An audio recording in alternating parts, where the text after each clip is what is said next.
11th है find the point at which the equation meet the Y axis. मतलब कि आपकी जो लाइन है ना 3x minus two Y equal to 6, ये मुझे बताओ कि ये x एक्सिस के ऊपर कौन से पॉइंट पे टच करेगी। अब आपका जो ग्राफ होता है ना, ठीक है, ये x एक्सिस है आपकी, 1 आता है, 2 आता है, 3 आता है, 4 आता है एंड सो ऑन, और लेफ्ट में नेगेटिव वैल्यूज आती हैं x की and so on. x dash होता है ऊपर, y होता है नीचे, y डैश होता है। तो अब क्वेश्चन आपको ये कह रहा है कि ये जो इक्वेशन है ना, ये x एक्सिस को कौन से पॉइंट पे टच करेगी, 1 पे, 2 पे, 3 पे, 4 पे, 5 पे या नेगेटिव पर।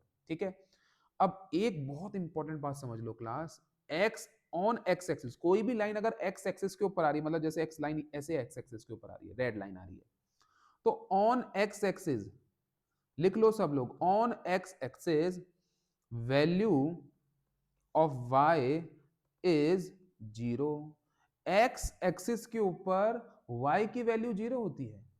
On y axis value of x is 0। इसका मतलब पता है क्या है, जैसे ये जो पॉइंट है ना 1, इसको अपन बोलते हैं एक्चुअली में 1,0। क्या है ये 1,0। x तो 1 है बट डेफिनेटली y 0 होगा। 2 नहीं है ये, दिस इज 2,0। 3 नहीं है ये, 3,0। -2 नहीं है ये -2,0 है। ऐसे अगर y पे 1 है तो ये y नहीं है, दिस इज 0,1। तो x के ऊपर y 0 होता है, y के ऊपर x 0 होता है। इतना समझ में आया। अब अपने क्वेश्चन को वापस पढ़ते हैं अपन, ठीक है। अब अपने क्वेश्चन को अपन वापस पढ़ते हैं। अब क्या कह रहा है क्वेश्चन, क्वेश्चन आपसे कह रहा है find the point at which the equation meet the X axis. मतलब ये इक्वेशन एक्स एक्सिस के ऊपर कब मीट करेगी, ये डेफिनेटली जब मीट करेगी जब y क्या हो जाएगा, 0 हो जाएगा। y की वैल्यू क्या हो जाएगी, 0 हो जाएगी, क्योंकि ऑन एक्स एक्सिस है। तो 3x माइनस 2 वाई की जगह 0 इक्वल टू 6। 0 तो खत्म हो जाता है, 2 इंटू 0 0, तो 3x इक्वल टू क्या आ गया, 6 आ गया। तो x आ जाएगा 6/3।